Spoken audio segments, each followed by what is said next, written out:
right, now look, today I'm going to be showing you guys how to make a classic spaghetti and meatball. This particular recipe I really only make around the holiday times, so I'm happy to be sharing it with you all today, honey. All right, y'all, let's go over the ingredients. So you're going to need some fresh basil, Parmigiano Reggiano, 4C seasoned breadcrumbs, the seasoned kind. I have about a quarter of a piece of some Italian bread here that I kind of let get stale for about the last 2 days so that I can soak that in some milk. I have garlic powder, fresh garlic, a flat leaf Italian parsley, crushed red pepper, tomato paste, some whole milk, onion powder. I have two 28-ounce cans of San Marzano tomatoes. These are just everything. I have a sweet Vidalia onion, 3 large eggs, and then I also use 5 ounces of the Parmesan and Pecorino Romano Sunday blend. I love it. Now for my meats, I have a pound of grass-fed ground beef, a pound of veal, and then a pound of Italian sausage. Now you can interchange this however you would like, but just make sure that you're adjusting the measurements accordingly if you start to like use less of one or the other. See that? You see that? You see that? Don't ask me for the damn ingredient list. Now come on, child. Okay, so before we even get too far into this, I want to go on ahead and start working on getting our bread soaking. So I'm just going to take off the outside. As you can see, this bread is very, very, very stale. I'm working on just taking off the outside because I really just want the inside.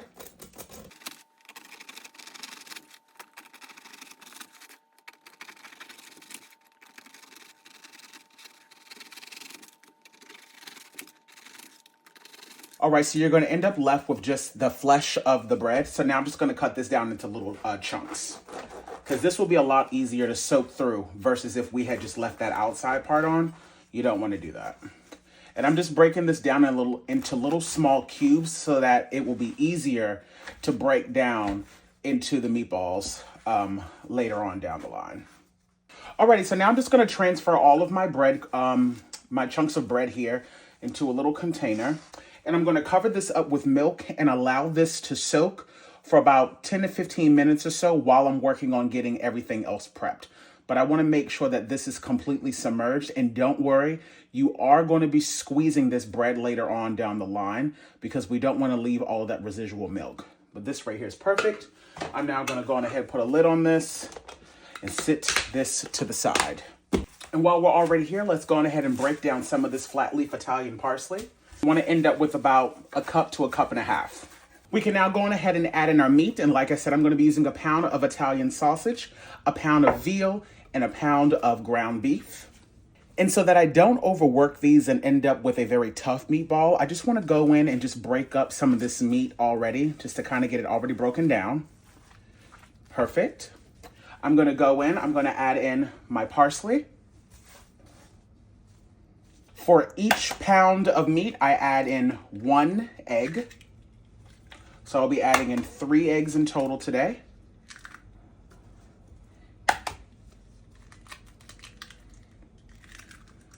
I add in the full 5-ounce container of the Parmesan and Pecorino Romano Sunday blend. I add that full container in.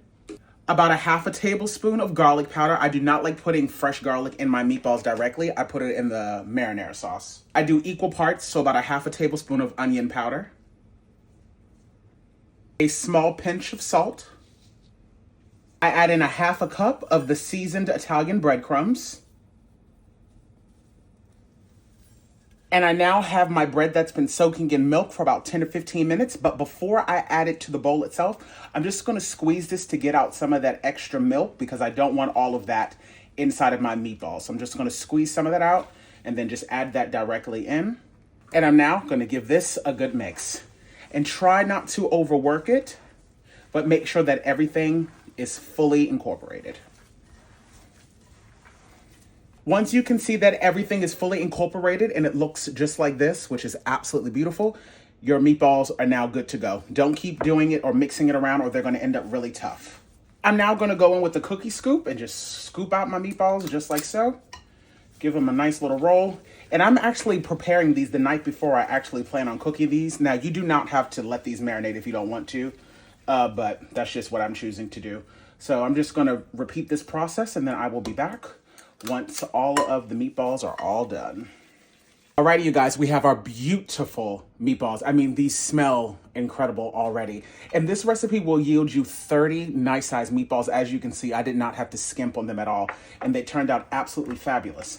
Now, one thing I like to do if I'm going to be making meatballs the day before, like prepping them like this, I actually like to go in with just a little bit of olive oil, and I'm going to coat just the top of them with just a light little coating of it. And for me, I just find that that makes sure that they stay nice and hydrated the entire time that they are in the refrigerator. So I'm just going to coat the top of them like this. And I'm going to repeat this process for all of them, just on the top. You don't have to coat them completely. Just across the top is totally fine. I'm going to cover this up with some cling film, put these bad boys in the fridge, and then we will be back in the morning. All right, y'all, these meatballs look absolutely incredible. So like I said, I'm going to go on ahead and wrap these bad boys up and place them in the fridge, and then we will come back in the morning and pick up where we left off. Alrighty, you guys, so it's the next morning, and before we even start to brown off our meatballs, we want to go on ahead and start working on our marinara sauce, so that way we can start to build in some flavor. So I'm going in with about 2 to 3 tablespoons of some olive oil. And to that olive oil, I'm going to add in a half of that white Vidalia onion that I have minced down. And because these are whole San Marzano tomatoes like this, I like to transfer them over to a separate bowl, and then with gloves, just give them just a light little, mush. So that way you can start to break them down a little bit. Now, of course, if you wanted your marinara sauce to be completely smooth, you could, of course, put an immersion blender in this. But I love starting off working with the whole San Marzano tomatoes. I just feel like they just taste a lot better. So I just go in and just break them down just a little bit before I transfer them over to the actual Dutch oven. All right, now that my onions are starting to sweat down, I'm going to go in with 4 large cloves of garlic that I have minced down. Give that a mix and allow that to cook for roughly 1 to 2 minutes. Make sure the temperature is not up too high because you do not want to burn the garlic.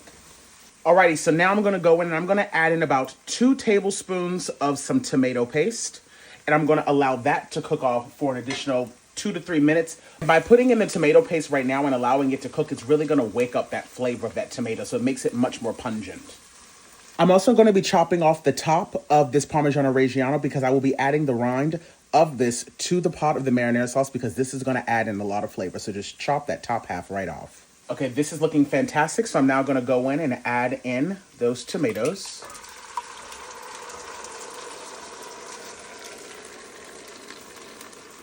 I'm going to add in 1 can full of water. Now at this point, if you wanted to, you could have also added in red wine, but I'm not going to be doing that today. 5 large pieces of basil. A few dashes of crushed red pepper flakes. Now this is optional, of course, you don't have to add it in, but I do like to have just a little bit of heat to my marinara sauce. A pinch of coarse kosher salt. Let's do 2 pinches. A little bit of black pepper. And just a half a tablespoon of some white granulated sugar. Just a half a tablespoon, don't go crazy. Give this a good mix. This looks and smells incredible. And like I said, we're also going to add in the rind from that Parmigiano Reggiano directly to the sauce. I'm going to place the lid on this, turn the temperature on low, and allow this to do its thing for about 30 minutes or so, and then we'll come back and start to prepare the meatballs. All right, y'all, so now I'm going to go and I'm going to start to brown off all sides of the meatballs. Now, the purpose right now is not to try to fully cook them, but just to get some nice color on them, and I'm going in with some olive oil. I have our beautiful meatballs here that are now ready to go. I took these out of the fridge about 10 to 15 minutes ago so that that chill could kind of come down some. You want to make sure that the oil is not too hot because you do not want to burn these. And we also don't want them to steam, so I'm going to try to make sure that I do not overcrowd the pan. And again, you're not trying to fully cook these. We're just simply trying to brown them off. And for those of you that were wondering, you can absolutely freeze these meatballs. I would suggest freezing them in a metal tray like this so that they can get kind of firm, and then transferring them over to a Ziploc bag. And these are amazing to have prepped up. I haven't decided yet if I'm going to cook all of these in this one video or not, so we'll see if I decide to save some of them today. And I just wanted to say, if you guys don't want to necessarily go through the whole process of making a homemade marinara sauce, you can absolutely use a jarred sauce if you want, but I would just suggest using like a high quality one, because if you're going to spend all of the time on buying pork, veal, ground beef and then creating these beautiful meatballs, you don't want to cover them up in some like disgusting, store-bought sauce. But I can understand if you just want to, get something done quickly, because again, these meatballs work perfectly if you eat them by themselves with just the marinara sauce. Eat them with spaghetti. You can make meatball subs. These are they're absolutely fantastic. As you can see, they have some beautiful brown coloring on them, and that's exactly what we want. Again, you're not trying to fully cook these. We're just simply trying to brown them off, which is going to lock in a lot of the flavor. While my meatballs are browning off, I'm now going to go in with an immersion blender and just kind of pulse in this a few times just to kind of smooth it out just a little bit. Be very careful so that you do not burn yourself. I have left the basil in here and everything. It just smells absolutely heavenly in this kitchen. I only make my spaghetti and meatballs like this one time a year, and it's always around the holidays. This is a labor of love. It honestly isn't even really that difficult to make, but it's kind of like my Christmas tradition to make, traditional spaghetti and meatballs. Alrighty, so this is to the consistency of my liking. Alrighty, you guys, so as you can see, these meatballs now have some beautiful coloring on them. So now I'm literally just going to transfer them directly into the pot of the sauce. I'm just going to place these directly into the sauce. Allow some of that olive oil to kind of drain off. And I'm just going to repeat this process for all of them. Be very gentle, though, as you're picking them up. My God, on today. Boy, this is going to be some good eating here. And now I'm just going to repeat this process. So I did, in fact, decide that I'm going to be freezing the other half of this. So I'm only going to be cooking 15 of the meatballs today, which is totally fine because that's a lot of meatballs and, I can't eat but so much. So I'm going to place this in the freezer, let these kind of get firm. And then, like I said, transfer them over to a freezer Ziploc bag, and then you can have these whenever you would like. Alrighty, you guys, so I've just added in the last bit of meatballs, and now I'm literally just going to mix this to make sure that they're fully submerged. My God, on today. I know y'all see how beautiful this look. Woo! Boy, call me Chef Boyardee. Boy, these bitches look good. My God, on today. I'm going to go on ahead and put the lid on this, and I'm going to allow these bad boys to go for about 30 minutes to an hour. I have the temperature on the lowest setting possible. I'm going to go in and give it a mix every now and then. But let me tell you, all of those different meats, the seasonings, the cheese, everything's about to infuse into just one giant pot of loveliness. Alrighty, you guys, so these bad boys have been going for about an hour now at this point, and let me tell you, the smell in this house right now is it's absolutely incredible. They look divine. The marinara sauce looks spot on. I have a pot over here with some spaghetti noodles going. But let me tell you, that, my friend, that's a meatball. I think I would make a couple nonas proud. I ain't gonna lie. I think I did that. And people love my spaghetti and meatballs. Okay? Let's go ahead and plate it up, shall we? All right, y'all, we have our bed of our pasta. Let's go in with some of those beautiful meatballs. Boy, this is about to be some good eating here. Yes, Lord. Top it off with some of that beautiful marinara sauce. Just right across the top, just like so. Some freshly grated Parmigiano Reggiano right across the top.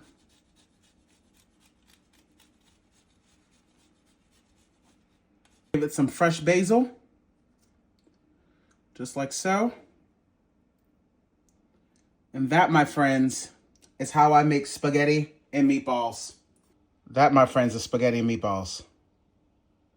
Yes, yes.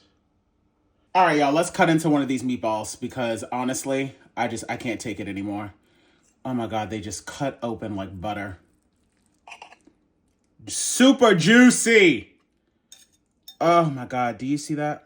Look at that. Look at how that's still super juicy, not dried out. That's what you want. That, my friends, is what you want. I think it's time we go in for a taste test, honey. I'm done playing games. Woo! boy, I am very excited. Ooh, I am very excited. Spaghetti and meatballs. Okay, here we go.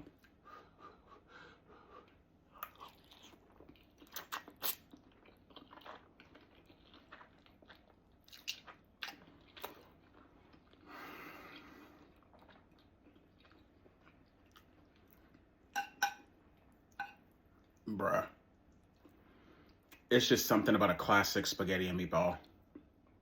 It'll do it every single time. Mm-hmm.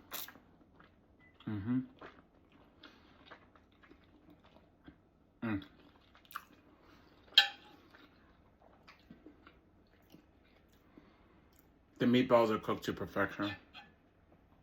They literally just like melt in your mouth. The flavor is incredible. It's the perfect blend of meat, the perfect amount of saltiness. Definitely salt your sauce as you're going, but remember, you also have salt, you have cheese in your meatballs, so try not to overly salt everything, but